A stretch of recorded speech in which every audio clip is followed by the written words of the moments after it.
found out that we had a flowing well down here for years in this park. So we figured, you know, the many flowers we take care of and all, and this natural water source, we took and put a cap on it where we could get water that has enough volume in it where we could pump it in our trucks, and it's all natural water, spring-fed water. So that's better than city water, I would think, on plants. So therefore, we fixed it up where we could put it in our trucks and keep our flowers watered throughout town. How many gallons that thing hold, Lee? 200. 200 gallons?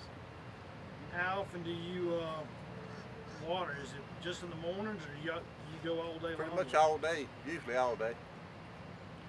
How many different stops do you have to make, Lee, during the course of the day for watering? Say 40 to 50, something like that. So, are you watering just beds, or is it hanging baskets? Hanging baskets, beds, and usually that's all we have. September was real hot for us, so the time we get back from our trip, we're supposed to be getting a little cool snap, but we still need to water these flowers in pretty regular on a daily basis until they get all attached to their new surroundings and everything, and give them a good support of replant. As far as a private homeowner, you know, you're using this natural water for your plants. Is that something you would recommend for somebody doing at home as well?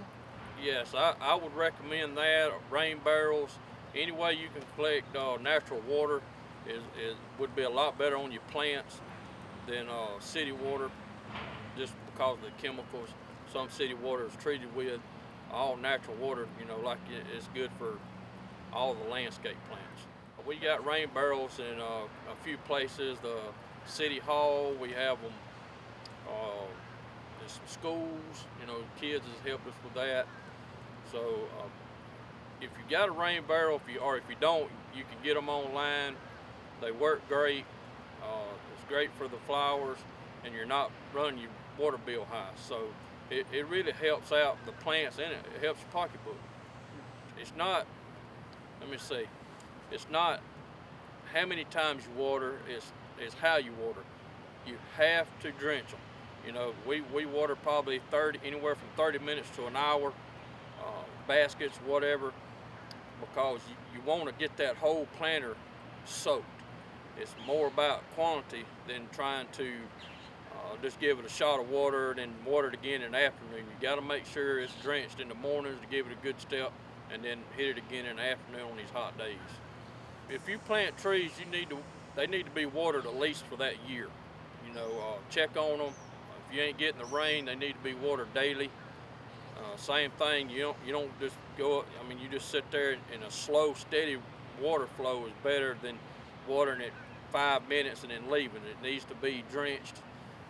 But yeah, trees fall a little bit different than plants. So you have to, like I say, you keep a check on the soil. So you need, like I said, you need to water them daily if it's hot as it is, like it is this summer, to give the roots a good. But once you buy a tree, it don't have 20% of its roots. So therefore, you have to try to get those roots to grow. So therefore, you got to keep them moist.